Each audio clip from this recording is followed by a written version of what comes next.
UP की राजनीति से जुड़ी बड़ी खबर आपको बताते हैं। सीएम योगी ने अखिलेश यादव पर बड़ा हमला बोला। सीएम योगी ने कहा कि एसपी सरकार में तो मुखिया ही 12 बजे सोकर उठता था, तभी स्कूली शिक्षा माफिया के हाथ में चली गई थी और यूपी में नौजवानों के भविष्य से खिलवाड़ होता था।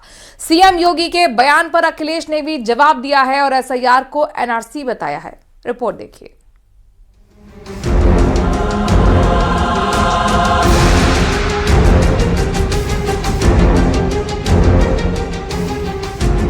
सीएम योगी ने अखिलेश यादव पर बड़ा निशाना साधा है। स्टूडेंट को स्कॉलरशिप देने के प्रोग्राम में सीएम योगी ने कहा कि इसकी सरकार में तो मुखिया ही 12 बजे सोकर उठता था, उसके लिए तो कोई सूर्योदय की बात करेगा तो वो सपना ही मानेगा। तभी स्कूली शिक्षा माफिया के हाथ में चली गई और यूपी में नौजवानों के भविष्य से खिलवाड़ होता था। आप सोचो, जिस प्रदेश का मुखिया 12 बजे सो करके उठता होगा, उसके लिए कोई सूर्योदय की बात करेगा तो वो तो सपना मानेगा। बोले बेफिजुल की बात कर रहे हो, क्योंकि उसको देश दुनिया की कोई जानकारी नहीं होगी, वो लेना भी नहीं चाहेगा। और परिणाम क्या होता था? उत्तर प्रदेश के नौजवान के सामने पहचान का संकट खड़ा होता था। वहीं सीएम योगी के बयान पर अखिलेश यादव ने भी तंज कसा है। कुछ लोग नींद से तो उठ जाते हैं लेकिन होश में नहीं आते। ये किसने नाम ले लिया? हैं?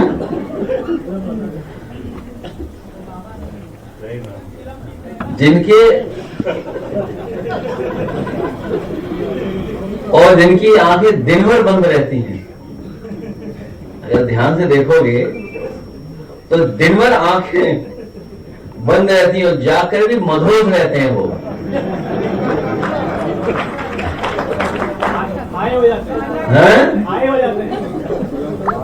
और सुना है कोई एक सतुआ बाबा, एक बथुआ बाबा। ये मौसम तो बथुआ का है। सीएम योगी ने कहा कि 2017 से पहले यूपी में पहचान का संकट था, लेकिन आज युवाओं की अलग पहचान बन रही है। अब शिक्षा नकल माफिया के चंगुल से बाहर है। बेसिक शिक्षा उनके समय में बंजर हो चुकी थी, माध्यमिक शिक्षा नकल का अड्डा बन चुकी थी और पहचान का संकट यहां के नौजवानों के सामने खड़ी होती थी। कुछ चंद माफिया यहां के नौजवानों के भविष्य के साथ खिलवाड़ करते थे। उस माफिया को जब क्रैश किया गया, नकल पर सख्ती से रोक लगाई गई और उसके लिए प्रोजेक्ट अलंकार योजना ला करके उन स्कूलों का आज देखिए आप, जितने भी गवर्नमेंट इंटर कॉलेजेस हैं, एडेड इंटर कॉलेजेस हैं, प्रोजेक्ट अलंकार के अंतर्गत हमने पैसा दिया है। आज उनके भव्य भवन फिर से अपने गौरव की ओर हम सबका ध्यान आकर्षित करते हैं। अखिलेश यादव ने एसआईआर को लेकर एक बार फिर निशाना साधा। उन्होंने कहा कि ये एनआरसी है।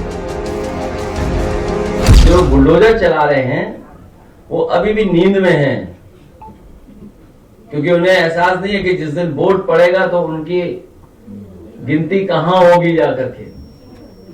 जो लोग हारने लगे हैं वो अब एसआईआर लाए हैं, और ये एसआईआर नहीं थी, एनआरसी थी, याद रखना आप।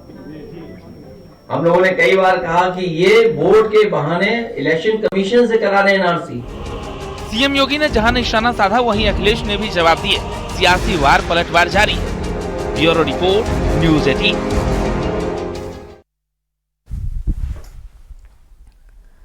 देश 77वां गणतंत्र दिवस मना रहा है। सेना का शौर्य ताकत को सलाम कर रहा है। कर्तव्य पथ पर हुई परेड में सेना ने भी अपना दमखम दिखाया और भारत में बने हथियारों का प्रदर्शन भी किया।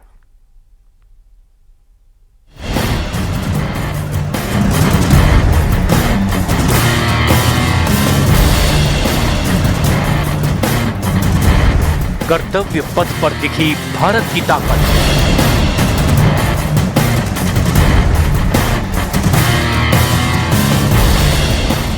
दुनिया ने देखा मेक इन इंडिया का दम। भारत के हथियारों ने दुश्मनों को डराया। कर्तव्य पथ पर भारत की सेना के जवानों और हथियारों ने दुश्मन के होश उड़ा दिए होंगे। वो समझ गया होगा कि भारत हर दुश्मन से दो दो हाथ करने के लिए तैयार है, क्योंकि अब भारत के पास न केवल ताकतवर हथियार हैं, बल्कि बलशाली तकनीक भी है जो दुश्मन की चाल को पलक झपकते ही समझ भी सकती है और उसे धूल भी चटा सकती है। 77वें गणतंत्र दिवस पर जब भारत की सेना इन हथियारों के साथ उतरी तो माहौल में जोश भर गया। ये वो हथियार थे जिन्हें या तो भारत में बनाया गया था या भारत ने दूसरे देशों के साथ मिलकर मेक इन इंडिया के तहत डेवलप किया था। इन्हीं हथियारों में दुनिया की सबसे घातक क्रूज मिसाइल ब्रह्मोस की भी झांकी निकाली गई। ये वही हथियार है जिसकी ताकत ऑपरेशन सिंदूर के दौरान दुनिया ने देखी। जैसे ही हथियारों के जखीरे से परेड में ब्रह्मोस ने एंट्री ली, पूरा कर्तव्य पथ तालियों की गड़गड़ाहट से गूंज उठा। पीएम भी गणतंत्र दिवस के चीफ गेस्ट को मिसाइल के बारे में समझाते हुए नजर आए। ब्रह्मोस को भारत और रूस ने मिलकर बनाया है और अब भारत इसे एक्सपोर्ट भी कर रहा है। फिलीपींस ने ब्रह्मोस मिसाइल खरीदी है। ब्रह्मोस के अलावा कर्तव्य पथ पर आकाश एयर डिफेंस सिस्टम को भी उतारा गया। आकाश एयर डिफेंस सिस्टम को भारत ने खुद ही डेवलप किया है। ये लड़ाकू विमानों, ड्रोन और क्रूज मिसाइलों को 25 से 80 किलोमीटर की रेंज में मार गिराने में सक्षम है।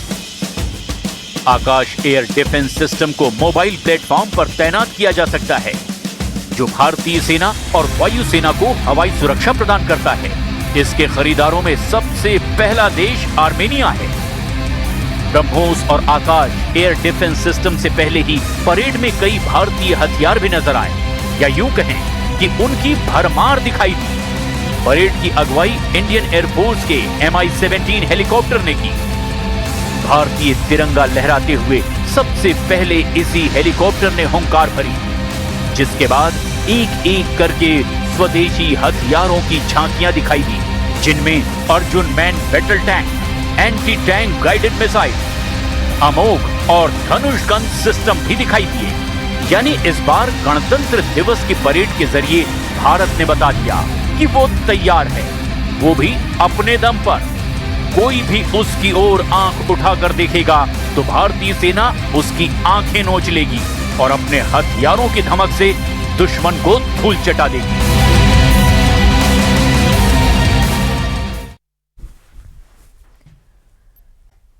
के भेदभाव विरोधी नियम 2026 पर बवाल बढ़ता ही जा रहा है। सवर्ण समुदाय के कई संगठन सड़कों पर उतर आए हैं, विरोध कर रहे हैं और नियम को वापस लेने की मांग कर रहे हैं, क्योंकि उनके मुताबिक नए नियमों से भेदभाव घटने की जगह बढ़ रहा है।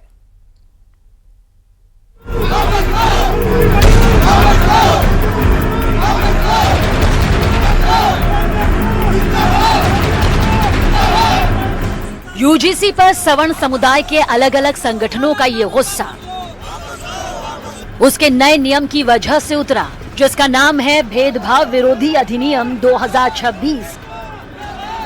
ये नियम यूजीसी लाया तो था देश के उच्च शिक्षण संस्थानों में समानता और सद्भाव का माहौल बनाने के इरादे से, लेकिन उसे सवर्ण समुदाय के कई लोगों का गुस्सा झेलना पड़ा। प्रदर्शन शुरू हो गए, यूजीसी के खिलाफ नारे लगे। यूपी के मुजफ्फरनगर और कासगंज में हुआ प्रदर्शन और बैठक उसी का हिस्सा थे, जिसके जरिए सवर्ण समुदाय के अलग अलग संगठनों ने यूजीसी का भेदभाव विरोधी अधिनियम 2026 वापस लेने की मांग की।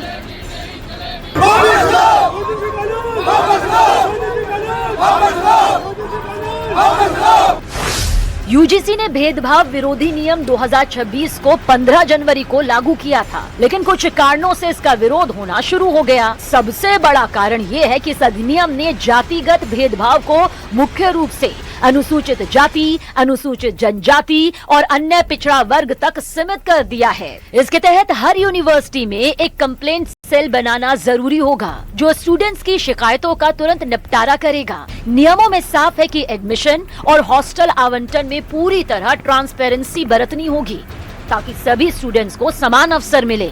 इसके साथ ही इन नियमों को न मानने वाले संस्थानों की सरकारी फंडिंग रोकी जा सकती है और उन पर भारी जुर्माना भी लगाया जा सकता है।